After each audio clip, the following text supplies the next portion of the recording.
Quelle que soit la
Ravi de vous retrouver sur LCP comme chaque week-end, c'est Grand Écran, un film suivi d'un débat et toujours bien sûr avec notre fidèle partenaire France Inter. Aujourd'hui, un documentaire qui commence comme une success story. Évidemment, il était une fois Google, une petite société fondée en 1998 par deux geeks californiens et devenue en peu de temps, on le sait, un colossal empire qui compte aujourd'hui 14 000 employés, approche les 20 milliards de chiffre d'affaires. Alors, c'est vrai qu'au départ, l'utopie était belle, donnée à chacun la bonne information gratuitement, quelle qu'elle soit, en quelques clics.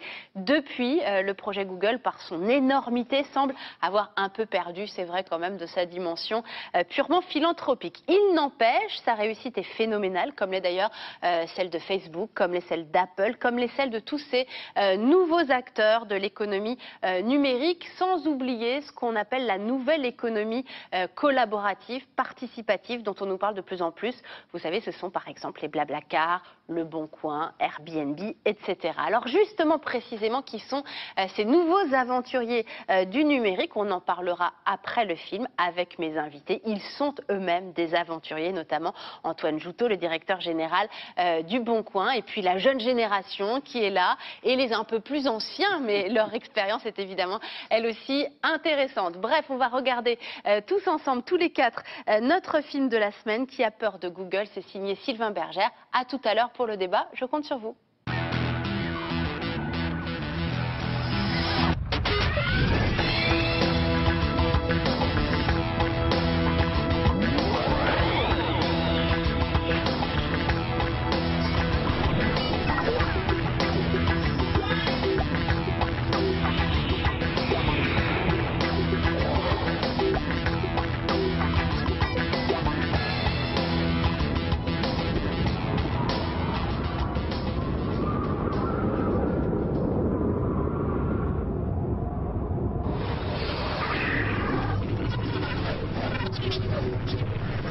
Google knows a lot more about you than you know about Google. Je pense qu'ils veulent conquérir le monde, 3 petits points, de l'information.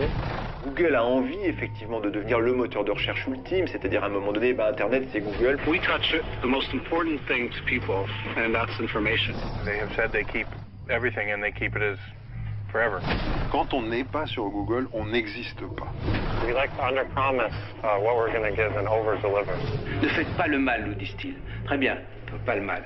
Et en même temps, il faut plaire à Wall Street. In our experience, they've erred on the side of making money. Google is today worth more than 6 times General Motors' value. You know, it has more gravity and perturbs the world in the way other companies can't.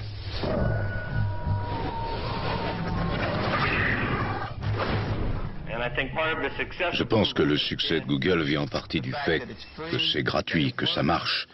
Et lorsque les gens l'utilisent, ils en deviennent accros et ils y retournent plusieurs fois par jour. New addiction has placed American college students at risk. But this addiction doesn't involve drugs or even alcohol.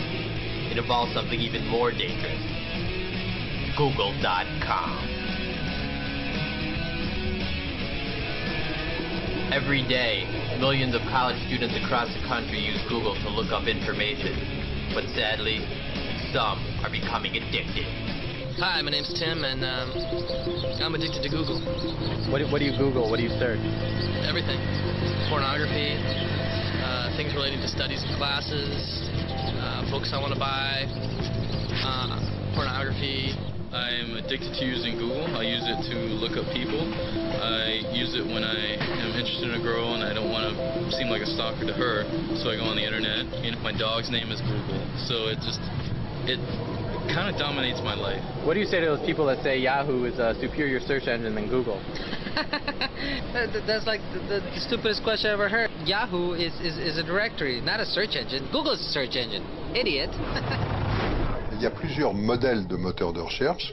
Celui qui est utilisé par Google et qui est le modèle dominant aujourd'hui, ce sont des robots qui circulent sur les tuyaux de l'Internet et qui vont chercher des informations dans tous les endroits où c'est ouvert et où c'est accessible.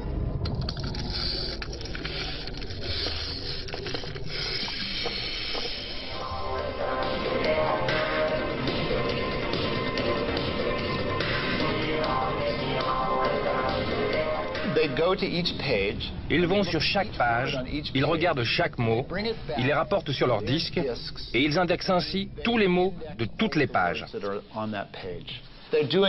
Ils font ça en permanence pour toutes les pages du monde. Je vais vous donner un exemple. J'étais dans un bed and breakfast en même temps qu'une femme assez âgée qui m'a raconté comment elle avait découvert ce moteur de recherche génial nommé Google. Elle tapait le nom de ce qui restait dans son frigo, suivi de mots soupe, et elle obtenait une recette incluant ces ingrédients. Je crois que c'est l'exemple le plus terre-à-terre et le plus simple que j'ai rencontré. Listez ce que vous recherchez et laissez le moteur de recherche le trouver pour vous. Dans chaque site web, il y a plusieurs pages. Chacune des pages est, entre guillemets, pistée, traquée, et on calcule les liens qu'il y a entre deux sites web. Et donc, ce calcul vous permet d'avoir la pertinence. On trouve en haut de la liste les pages les plus populaires, celles qui ont été le plus visitées, donc considérées par les gens comme étant les plus intéressantes. Et c'est le cœur de leur système. C'est ce qu'on appelle l'algorithme PageRank.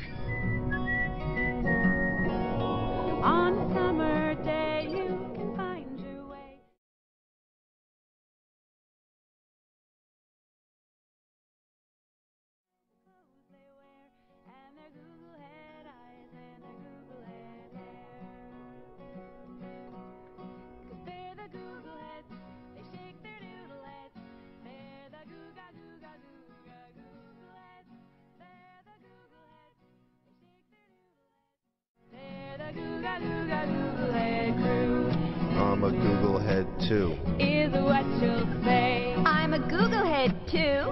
Is what you'll say. Il faut savoir que derrière l'algorithme de Google sont plusieurs dizaines de millions d'équations mathématiques qui vous donnent ce sentiment d'avoir des résultats, sentiment et aussi, ce qui est vrai, des résultats très pertinents. This is in some sense, if you imagine C'est un peu comme si un bibliothécaire allait dans toutes les bibliothèques, lisait tous les livres pour trouver les articles potentiellement reliés à la question que vous lui avez posée.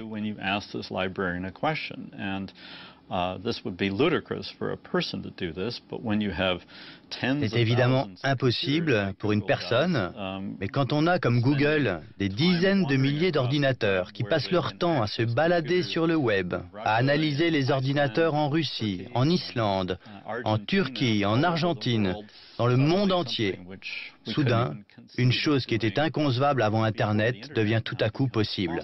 Il faut simplement beaucoup d'ordinateurs pour le faire correctement.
Sergey Brin et Larry Page sont les deux personnes à l'origine de la création de Google. Ils sont très jeunes et ils ont tout juste la trentaine. Ils sont tous les deux fils de professeurs d'université.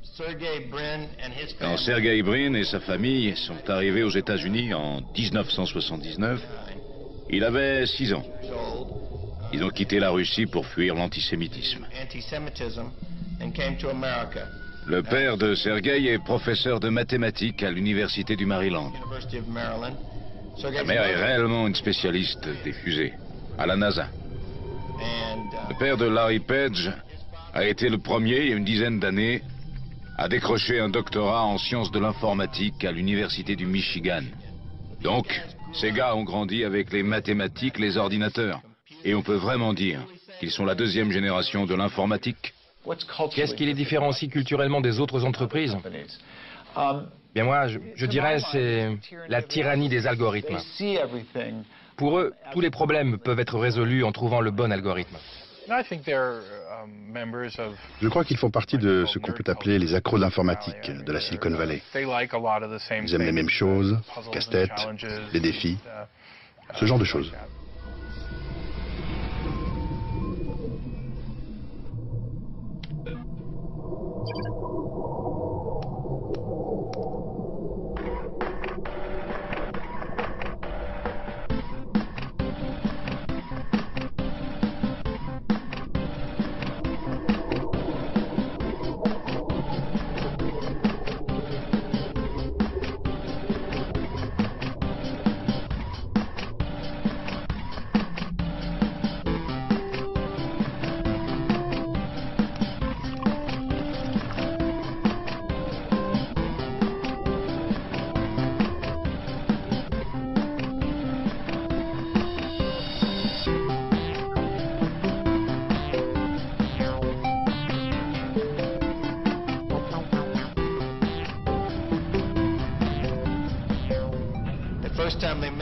La première fois qu'ils se sont rencontrés, Sergey Brin faisait visiter le campus universitaire à de nouveaux étudiants potentiels.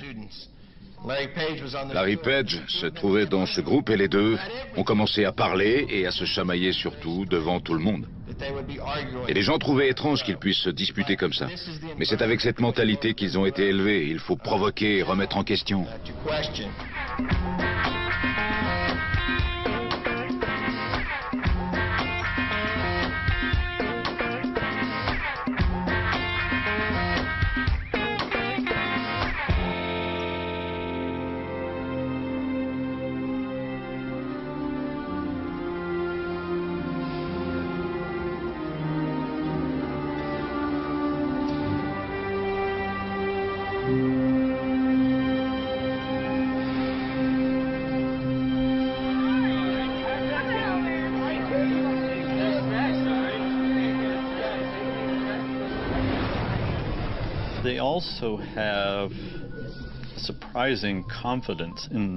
Je pense qu'ils ont aussi une surprenante confiance en eux-mêmes et en leur capacité à réaliser les choses qu'ils ont décidé d'accomplir. Ils s'intéressent à plein de choses, ils sont brillants et ils aiment aussi faire la fête et s'amuser.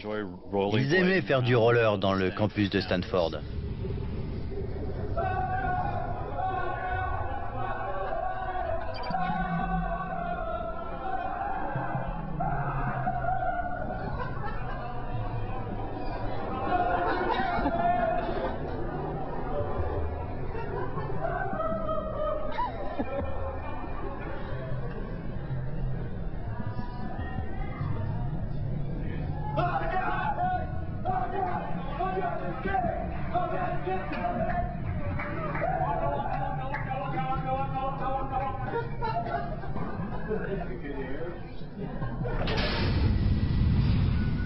Ils sont différents. Je pense que Sergey est peut-être un peu plus espiègle. Larry Page est plus introverti. C'est quelqu'un qui réfléchit beaucoup. Il est plus calme. Larry est plus concentré sur la recherche et le développement. Sergey Brin est plus business, je dirais. Donc effectivement, ça fait une complémentarité. Et ce sont vraiment deux amis avec une amitié profonde. Ils forment ainsi une bonne équipe. Ils partagent un bureau, comme à l'université de Stanford. Ils me donnent l'impression d'être comme beaucoup de jeunes gens de leur âge, qui ont du talent et qui veulent rendre le monde meilleur. Je ne sais pas vraiment s'ils étaient comme ça avant leur arrivée à Stanford, mais j'aimerais bien croire que Stanford a renforcé cette idée qu'une personne peut bien faire en faisant le bien. La première fois que j'ai rencontré Michel Foucault, il venait faire une conférence à Stanford. Nous l'avons accompagné avec un ami, mais nous n'aimions pas Stanford car nous trouvions que c'était stérile, rigide et froid. Et Foucault a dit « Oh non, non, non, j'aime Stanford. C'est le rêve de l'Occident. C'est ce dont Platon aurait rêvé s'il avait été vivant aujourd'hui. De grands espaces, très bien gérés et entretenus. Beaucoup d'argent et de nombreux corps magnifiques qui s'y promènent. Que pourrait-on souhaiter de plus ?» a-t-il dit en riant avec son rire habituel, étrange et ironique.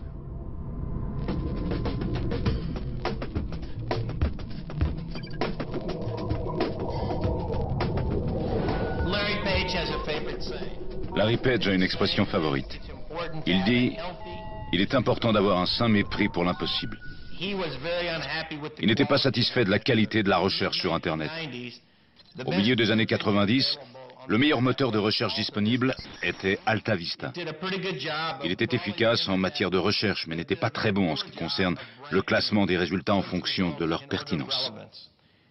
Donc un jour, Larry Page a dit à ses professeurs à Stanford « Je vais télécharger toutes les données qu'il y a sur Internet et améliorer la méthode de recherche ». Ils se sont moqués de lui, parce qu'ils ne croyaient pas un instant qu'un étudiant pourrait télécharger Internet. Et pourtant, il l'a fait.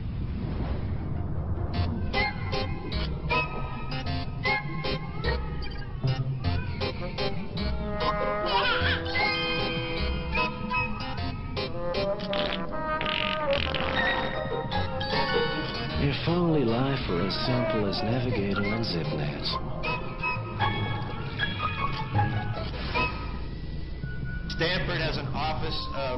Stanford a un bureau de brevets technologiques. Beaucoup d'entreprises sont nées à Stanford. C'est rare de voir ça dans d'autres universités, entre autres parce que les autres universités réclament la propriété intellectuelle du brevet si vous avez utilisé leurs ressources pour cette création. Stanford détient des parts de Google. Son président siège au conseil d'administration de Google. Lorsque Larry et Sergey ont voulu trouver des fonds pour faire de Google une entreprise plutôt qu'un projet de recherche, j'ai contacté mon collègue Andy Bechtolsheim, qui est le fondateur de Sun Microsystems. J'ai arrangé une réunion sur le porche de ma maison, ici à Palo Alto. Larry et Sergey sont venus avec un ordinateur et ont fait la démonstration du moteur de recherche pour Andy Bechtolsheim. Et je crois qu'Andy leur a immédiatement fait un chèque pour financer le démarrage de l'entreprise. Sergey a dit qu'il ne pouvait pas encaisser le chèque car il n'y avait même pas d'entreprise. Et alors Andy a dit « Lance la société, ouvre un compte en banque et dépose le chèque ».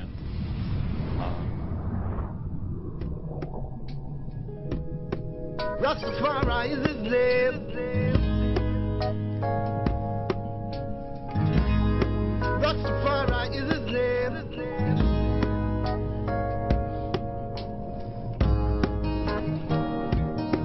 He's the rock of ages.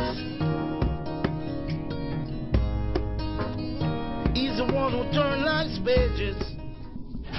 In 1998, Brin and Page. En 1998, Brin et Page ont quitté Stanford. Ils ont pris un congé sabbatique de leur doctorat pour lancer l'entreprise dans un garage de Palo Alto. Une start-up classique à Silicon Valley. Deux gars dans un garage, avec une idée, très peu d'argent pour commencer l'aventure. C'était pendant l'apogée de la bulle Internet. J'avais déjà vu une vingtaine de sociétés comme la leur. Rien n'indiquait qu'ils allaient décrocher le gros lot. La première fois que je leur ai rendu visite, je n'ai même pas fait d'article sur eux, car il y avait beaucoup de moteurs de recherche. Pourquoi le leur serait meilleur que les autres? Il se trouve qu'il l'était. La première fois que je les ai rencontrés, je leur ai dit « C'est très bien, vous allez pouvoir vendre votre concept à l'une des principales sociétés de moteurs de recherche, parce qu'elles auront envie de cette technologie pour s'améliorer. Et vous en tirerez une belle somme d'argent. » Mais Larry pensait certainement qu'il pouvait aller plus loin, devenir le leader le plus compétitif sur le marché des moteurs de recherche. À cette époque, il était courant, comme ils l'ont fait eux-mêmes, de lancer une société et de voir ensuite comment la rendre rentable. Google a été en fait le meilleur et l'un des rares exemples où ça a marché. Et cela était dû principalement au fait qu'ils avaient pour financiers Michael Moritz et John Doerr, qui sont les deux investisseurs en capital risque les plus connus à Silicon Valley. Du campus, on est passé à San Francisco. De San Francisco, on est passé à toute la Californie. De toute la Californie, on est passé aux États-Unis. Et ensuite, le bouche à oreille s'est fait en Europe, dans un premier temps, puis en Asie. Hello to my friends from the Internet Village. This is Papadizzi from the mountains of Macedonia speaking to you. You can see, the sun is shining, no air pollution. Today, I want to speak about a very bad person. This person make a lot of problems to Papadizzi. And because you are my friend from the Internet Village, I will tell you his name. Mr. Google. Mr. Google, tell me, you bad person, why you don't find me American woman? Where do you hide all these American women, huh? I give you a very good deal. You find me American woman, I give you a goat. Ah, what do you say, Mr. Google? What do you say? Maybe you say one goat is not enough. Okay, how many goats do you want? 2? 3? 4, 5, how many? No deal, Mr. Google. No deal.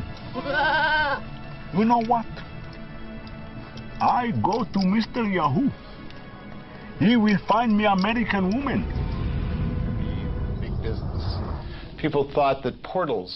Tout le monde pensait que les portails et les innombrables services du web allaient devenir le gros business et que la recherche serait un service gratuit pour attirer les gens vers votre portail. Mais tout le monde se trompait. Alors que chez Google, ils avaient eu cette vision précoce d'organiser l'information au niveau mondial. Et ils avaient raison. Ce qui est remarquable avec Google, c'est que dès le début, les gens se sont sentis à l'aise avec la simplicité de la page d'accueil. So, how's school going? Good. Good. Tell me a little bit about school. I paint. You paint? What do you paint? Flowers. Oh, pretty, like your dress? Really? Let's see if you really learn a lot. Who is the President of the United States? I don't know. Let's Google it. Google? Who taught you about Google? What is Google? It's a .com website, and it tells you everything you want to know. It does?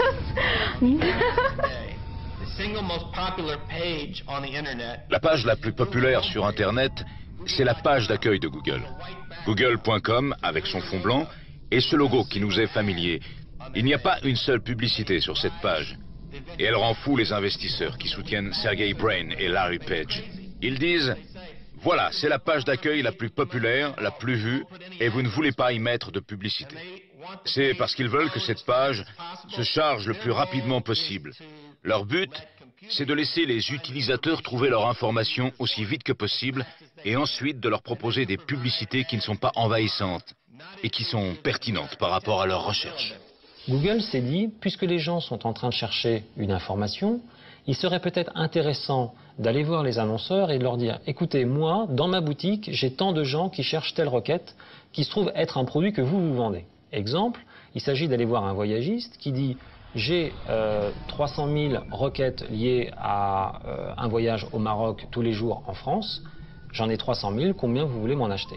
Donc en fait, Google vend aux annonceurs de la publicité qui consiste en un lien sponsorisé qui va apparaître sur les côtés et au-dessus. Google's AdWords program. Le programme de Google AdWords, son programme de publicité, permet à toute entreprise ou individu d'enchérir ou d'acheter des termes ou des mots.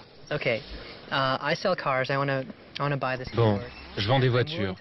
Je vais acheter ce mot-clé et je suis prêt à payer, disons, $3 à chaque fois que quelqu'un clique sur ce mot.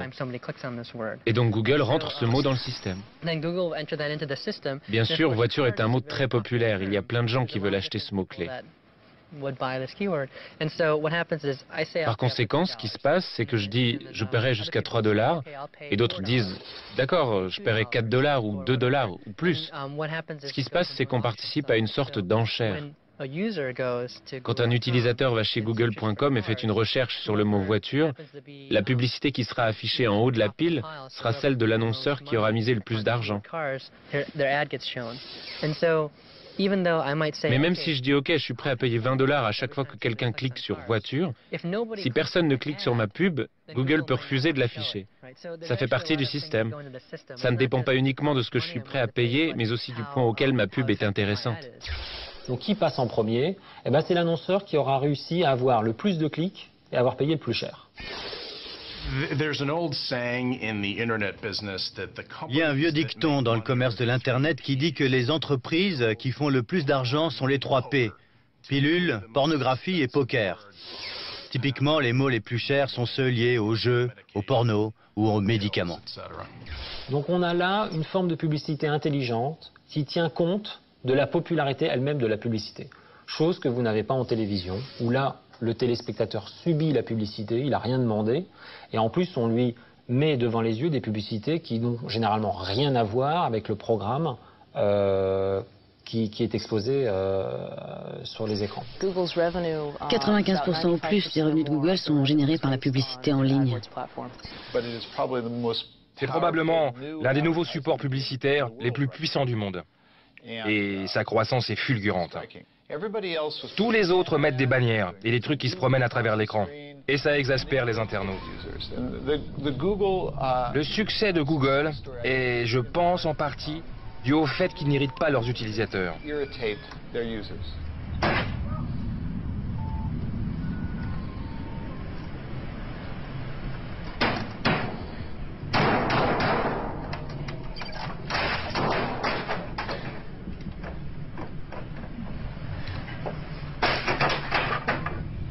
Le responsable financier de Google a dit une fois que la fraude au clic est la faiblesse de ce système.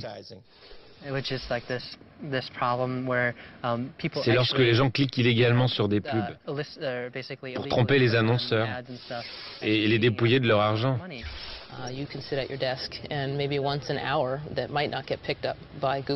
Vous pouvez rester à votre bureau et une seule fois par heure, pour éviter d'être pris par Google, vous cliquez sur les annonces de vos concurrents.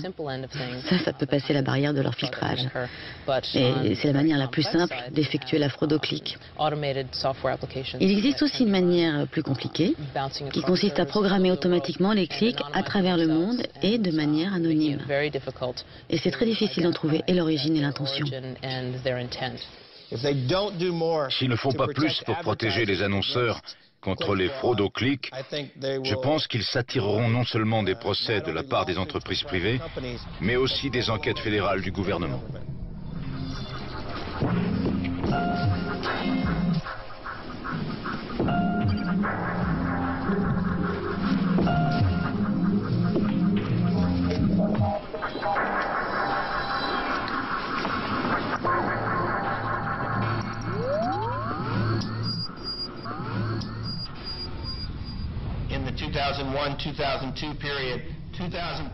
C'est entre 2001, 2002 et 2003 que Google a décollé. Et il ne voulait pas que Microsoft, Yahoo ou quiconque sache à quel point l'entreprise faisait des profits. Alors, ils ont résisté autant qu'ils ont pu à l'introduction en bourse, parce que ça implique qu'une entreprise soit contrainte de publier son bilan financier. Parce qu'ils savaient qu'une fois informés de la popularité de Google, les gens allaient se rendre compte de l'argent qu'ils gagnaient et que la compétition allait se durcir terriblement. Une histoire amusante que j'ai entendue, c'est qu'à la veille de leur entrée en bourse, l'un des deux fondateurs est monté sur scène en tenant une batte de baseball et a dit « On va entrer en bourse. Et si je vois dans notre parking une voiture plus chère qu'une BMW série 5, je la démolirai avec ma batte de baseball. Parce que ce n'est pas représentatif de la culture Google. »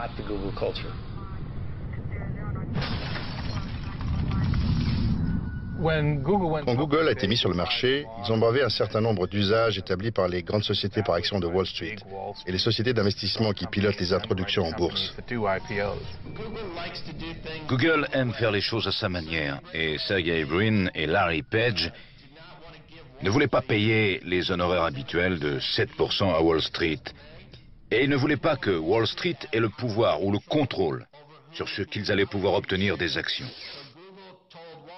Et donc, Google a dit à Wall Street, nous ferons des enchères électroniques et les petits investisseurs comme les grands pourront tous enchérir. Google leur a dit qu'il paierait des honoraires d'un montant de 2% parce qu'il n'avait pas besoin de Wall Street, ce qui a rendu dingue les banques d'affaires. Finalement, l'entrée en bourse a mieux marché que quiconque ne l'aurait imaginé. Yes, yes, yes. Oh, that's great. That's great. Oh, man. What are you so happy for? Google just bought YouTube for over $1 billion. We're going to be rich. Did you remember to buy that stock I told you about?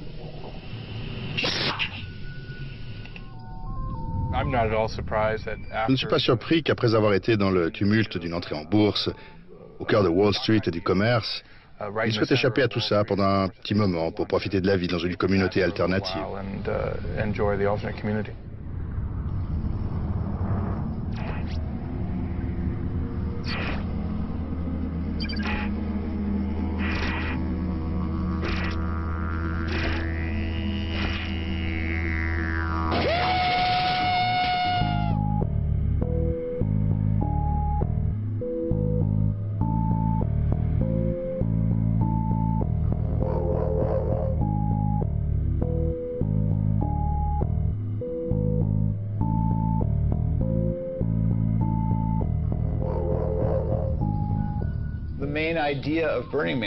L'idée principale de Burning Man, ou l'espèce de passion culturelle de Burning Man, c'est de créer un événement à la croisée de l'art et de la technologie.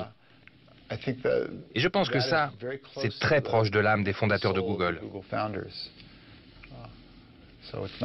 Donc pour moi, ce n'est pas du tout surprenant qu'ils veuillent y aller la semaine suivant la réussite de leur introduction en bourse. Burning Man est un événement social intéressant qui a lieu dans le désert. Aujourd'hui, jusqu'à 40 000 personnes viennent et construisent une ville qui disparaît une semaine plus tard. En fait, une fois le festival terminé, impossible de savoir où il a eu lieu. C'est une sorte de camping sauvage dans un environnement difficile, avec des vents très forts et parfois même des cyclones. La nature y est imprévisible et puissante. Et au-delà de ça, c'est une ville organisée comme n'importe quelle ville. On y trouve tout ce qu'il y a dans une ville normale, à part une prison.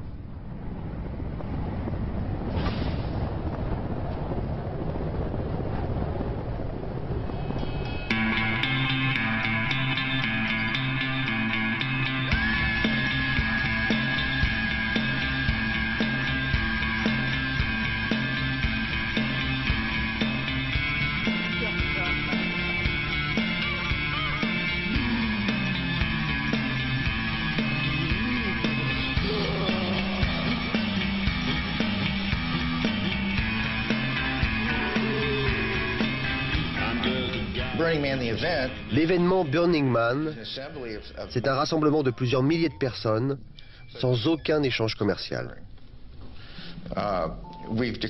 On a appelé ça l'économie du don. Ce n'est pas une idéologie qui régit cette communauté, c'est une éthique. C'est dans la lignée des happenings. C'est les beatniks et surtout les hippies qui faisaient des happenings, Ginsberg et d'autres. Ils se réunissaient dans des endroits plus ou moins désolés, en dehors de la société, dans un coin de nature sauvage. Et là, ils inventaient de nouveaux mondes temporaires, mais de nouveaux mondes où il y avait beaucoup de drogue, beaucoup de sexe, beaucoup d'auto-expérimentation et d'expérimentation corporelle.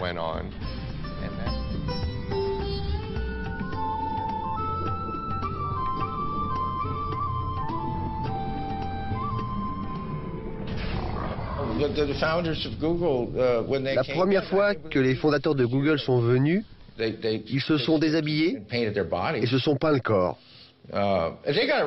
Ils ont pigé tout de suite. Ils ont pigé tout de suite. C'est intéressant que ce soit des patrons qui soient venus. L'idée d'aller dans un territoire vierge, ouvert, pour créer des choses totalement nouvelles dont on ne connaît pas encore l'utilité, ne leur était pas étrangère. C'est la nature du business comme ils l'entendent, et ils le comprennent très bien, je crois. Mon ami, le professeur Michel Foucault, avait une bonne formule, se déprendre de soi. Construire d'une part une personnalité flexible qui va changer, et d'autre part une personnalité qui explorerait ses limites intérieures. C'est quelque chose qui intéresse ce genre d'entreprise. Nous avons eu l'idée de concevoir un modèle 3D de toute notre cité qui serait si réaliste que ça en serait troublant.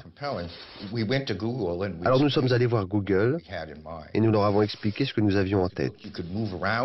On pourrait tourner autour, voler par-dessus, se promener dedans. On est allé les voir et ça les a tout de suite excités. Il y a eu une première réunion où ils ont dit « On adore, on va s'y mettre ». Il n'y a pas eu de négociation financière. Ils étaient prêts à nous l'offrir. Ce n'est pas surprenant.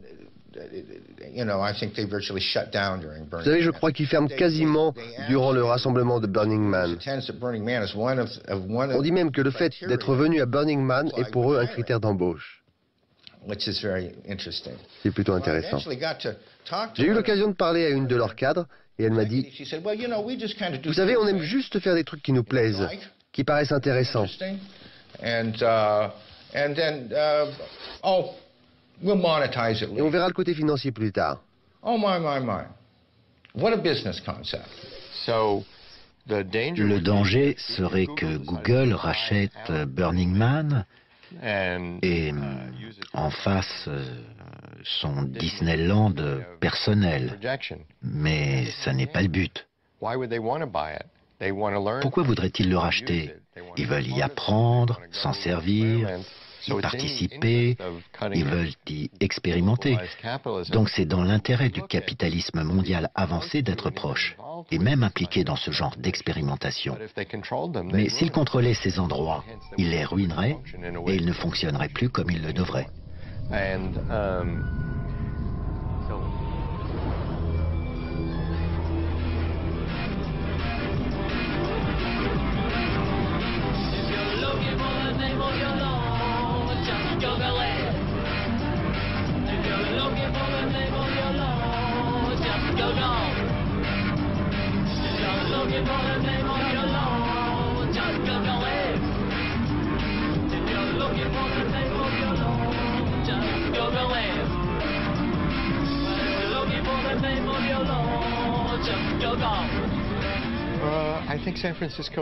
Je crois que San Francisco, depuis la ruée vers l'or au XIXe siècle, puis ensuite de nouveau après les tremblements de terre, est un endroit qui a toujours été le site de l'hédonisme. Ça a été un endroit anticonformiste durant toute son histoire, et ça a toujours été une ville un peu rebelle. Il faut savoir que la famille de William Burroughs a fait sa fortune chez IBM. Et que Kerouac, quand j'étais étudiant dans les années 60 à Chicago, il est venu faire une conférence en costume cravate. Il a dit « Les gars, si vous voulez prendre le pouvoir dans ce pays, vous feriez mieux de vous couper les cheveux. » Alors qu'il était complètement défoncé à toutes les drogues hallucinogènes, connues ou pas. Ladies and gentlemen, Steve Ballmer! Come on! Get out! Get out! Come on! Come on! Give it on for me!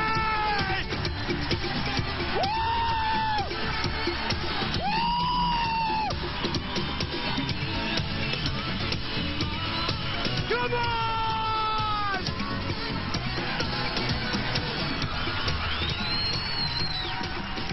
Who said sit down?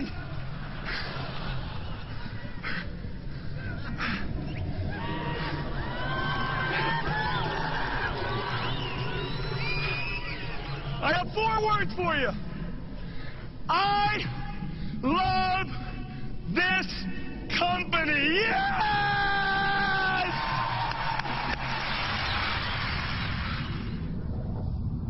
Hey man, fais ce que tu veux. Hey man, sois libre. Hey man, vise un peu ça. Hey man, c'est ma vie. Ne me dis pas ce que je dois fumer, ne me dis pas avec qui je dois coucher, donne-moi un boulot et je le ferai. Le reste ne te regarde pas. Et sans trop exagérer, cet esprit fait partie de l'énergie californienne, encore aujourd'hui.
L'idée vieille, désormais plutôt datée, que l'Internet étant un monde de pionniers, forcément c'est un monde humaniste et de valeurs humanistes. C'est une idée qui est très importante aux États-Unis, qui ne correspond évidemment jamais à la réalité historique. On n'a jamais vu de front pionnier quelconque dans quelque univers que ce soit être un front pionnier moral. Mais on n'a jamais vu de front pionnier s'ouvrir sans revendiquer une valeur morale. Le capitalisme américain ne se préoccupe pas de respectabilité. Il veut gagner de l'argent. La vision française qui veut que pour être patron d'industrie, il faille vivre d'une certaine manière, issue des restes du style de la grande bourgeoisie, n'est pas vraie ici. Encore moins dans l'industrie du capital risque. Je crois que personne ne se soucie de savoir si Bill Gates a bon ou mauvais goût. Ce qui compte, c'est ce qu'il a accompli. C'est intéressant de penser que Bill Gates a créé la plus grande fondation du monde, que Google a aussi sa fondation, ce qui fait aussi réfléchir. Ça fait partie du jeu capitaliste américain protestant qui consiste à prendre et à donner selon ses propres termes. Chez beaucoup aux États-Unis, une bonne conscience et un sentiment, encore une fois, que la prospérité matérielle à quoi on atteint est le signe non seulement de son efficacité capitalistique, mais d'une certaine façon de son mérite civique. Alors là, c'est pas nouveau, ça remonte à l'Antiquité. Google vient de créer une fondation à but lucratif. C'est inédit. Est-ce bien ou mal? Les gens ont diverses opinions là-dessus. Mais l'idée de changer le modèle pour le rendre plus efficace et améliorer le monde est tout à fait dans la ligne de ce qu'ils font.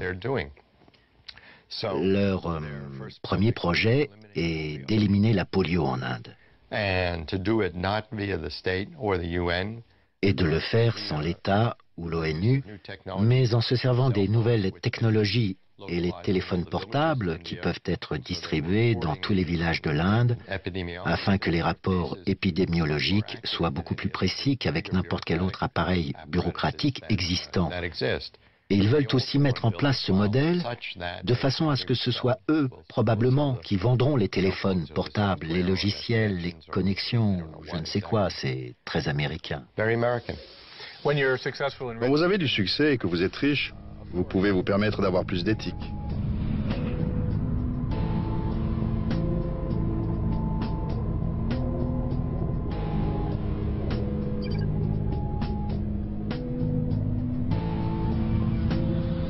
Sergey Brin et Larry Page sont les jeunes hommes d'affaires les plus fortunés en Amérique aujourd'hui. Leur fortune personnelle se compte en dizaines de milliards de dollars. Donc ces gars valent une immense somme d'argent. Mais ils restent motivés et concentrés sur Google, car c'est ce qu'ils aiment faire.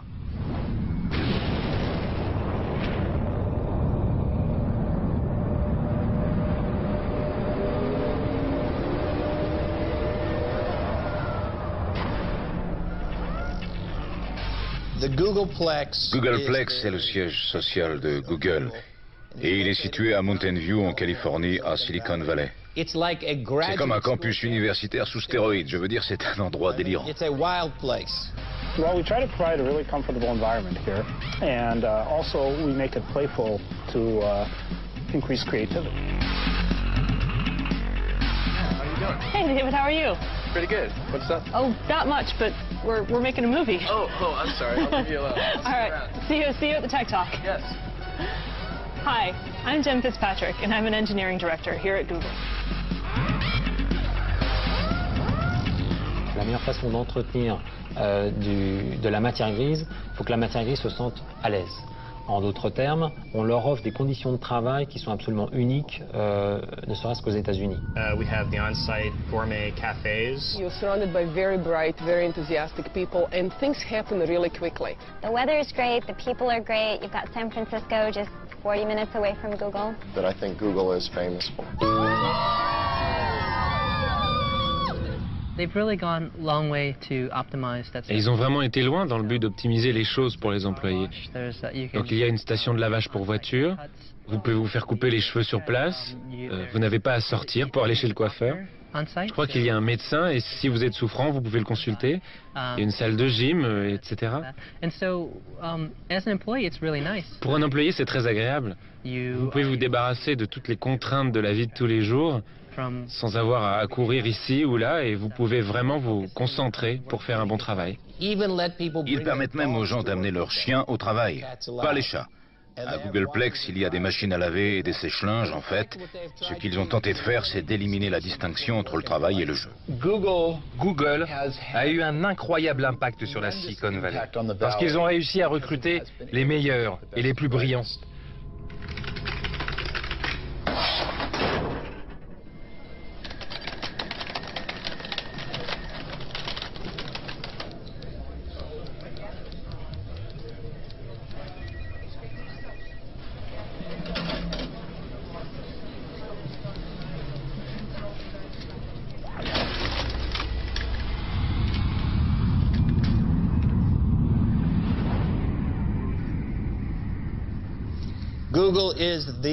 Google est le lieu où il faut être.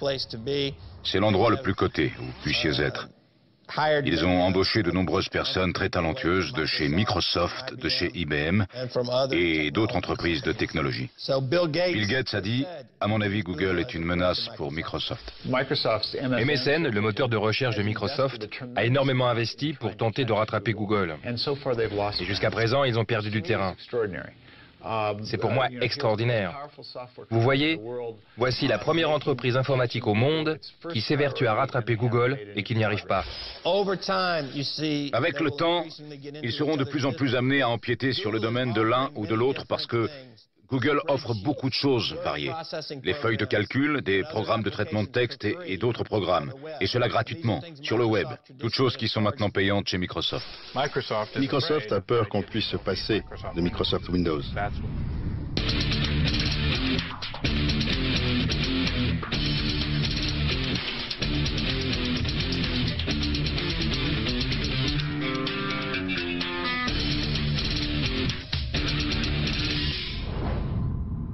Bill Gates, par exemple, a été très clair et je suis sûr que les gens de Google sont très clairs là-dessus aussi. S'ils cessent d'évoluer, ils vont disparaître. Bill Gates a loupé l'Internet et tente de le rattraper depuis.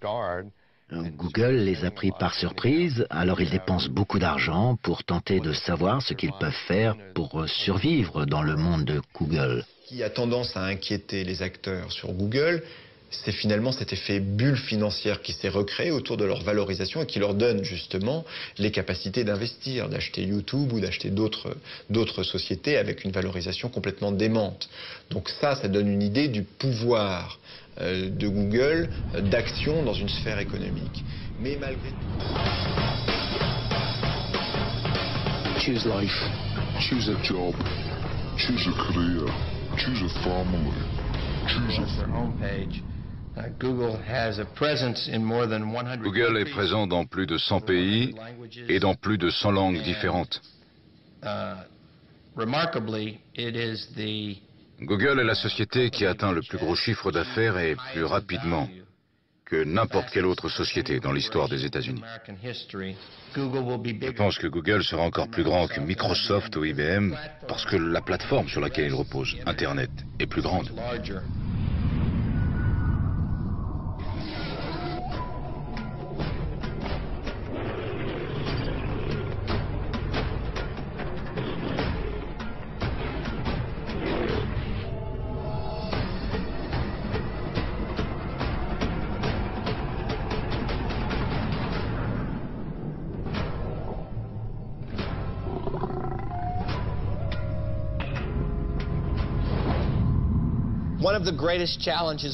Un des grands défis que Google doit relever, c'est comment maintenir l'innovation, comment rester à la pointe de la technologie tout en se développant.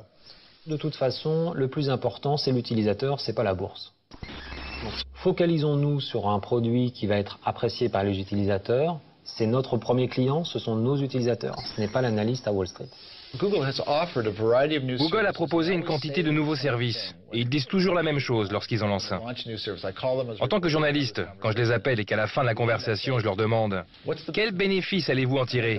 Ils disent « Oh, on n'y avait pas encore réfléchi à ça. » Et vous savez, s'il s'agissait d'une autre entreprise, on rirait. Mais il se trouve que Google détient le monopole. Par conséquent, il peut financer tous ces nouveaux services, et ce n'est pas important s'il ne gagne rien. En fait, ils lancent ces services dans le but de les expérimenter et ils y trouveront peut-être un bénéfice par la suite.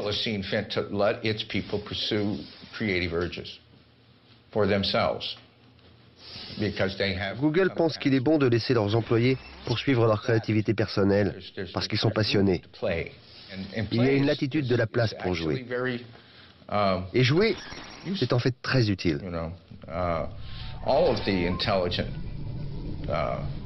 Tous les vertébrés intelligents jouent.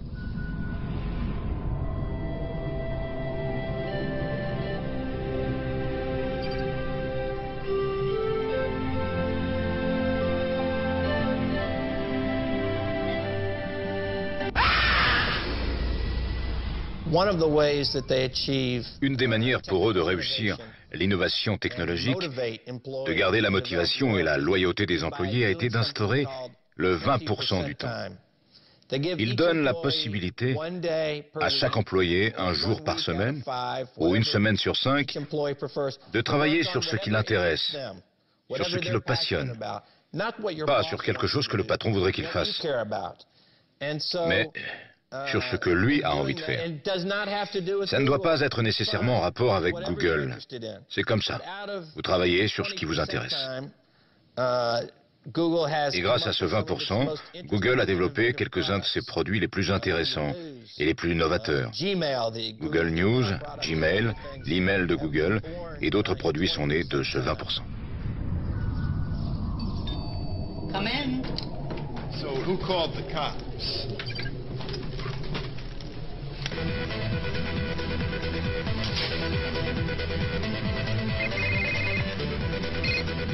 Yeah, we're here.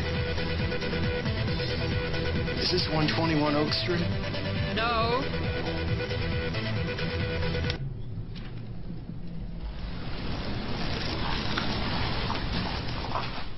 Well, I worked at Google for J'ai travaillé chez Google seulement 2 semaines.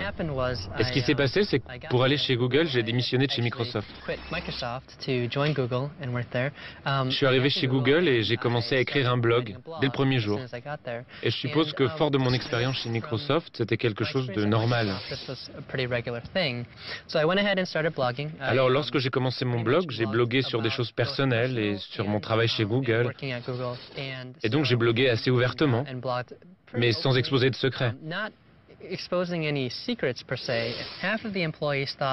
La moitié des employés pensaient « Mon Dieu, que fait ce type, il est fou !» Et l'autre moitié des gens qui travaillaient chez Google m'envoyaient des emails privés en disant « J'adore ce que vous faites. Il était temps que quelqu'un révèle au monde que nous sommes humains aussi, que nous sommes des gens réels. » Et ce que je n'avais pas réalisé à cette époque, qui était une erreur de ma part, c'est que Google a une culture très différente de Microsoft. Google est très secret. Et donc ils sont venus me voir en me disant « C'est intéressant, mais que se passe-t-il ici ?» Et donc on en a parlé. Et à l'époque, vous savez, ils étaient inquiets, mais ils ont dit « Ok, vous pouvez continuer à tenir votre blog. C'est cool, mais assurez-vous de ne pas évoquer des questions délicates, comme les choses confidentielles ou des trucs financiers, etc. » Donc j'ai dit « D'accord, c'est super. »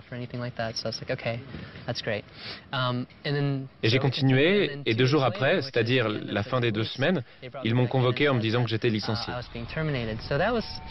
Donc c'était choquant.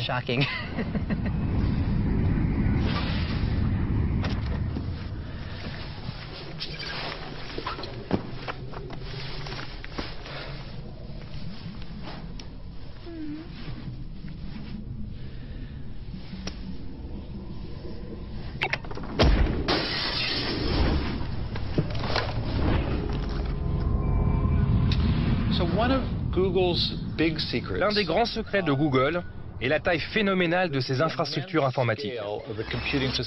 Quel que soit le trafic qu'il y ait sur leur réseau, ils continuent à être très réactifs. Pour cela, ils ont créé une infrastructure informatique unique. Ils ont construit le plus grand ordinateur au monde, constitué de beaucoup de microprocesseurs. Je devine qu'ils disposent de 450 000 ordinateurs qui se trouveraient peut-être dans 10 à 20 centres informatiques un peu partout dans le monde.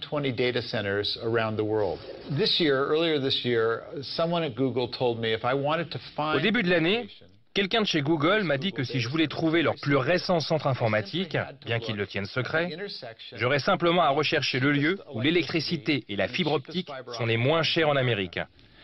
Ça m'a pris seulement 10 minutes pour trouver cet endroit, en utilisant Google.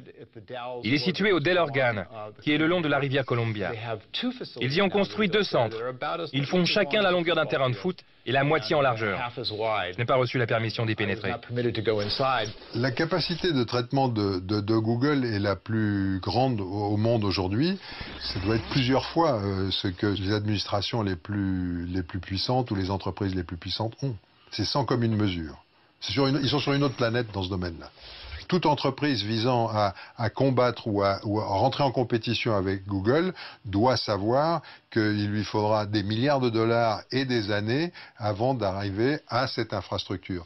Donc il faut être plus intelligent parce qu'on ne pourra pas être aussi dispersé et aussi puissant en termes de serveurs, d'ordinateurs et de tuyaux les reliants. Google a décidé dès le début que ce serait un avantage d'avoir plus de puissance de calcul que ses concurrents. Et aussi, ils croyaient que s'ils pouvaient cacher ce fait, ils auraient un avantage encore plus grand. Google a une attitude vis-à-vis de la presse assez paradoxale, c'est-à-dire que d'un côté, ils adorent qu'on raconte leur aventure, leur légende ou leur mythologie. Quant à la réalité des projets tels qu'ils les mènent à bien, là, c'est totalement secret, quoi. What's the next big new thing? Oh, if we knew that, we wouldn't be able to tell you.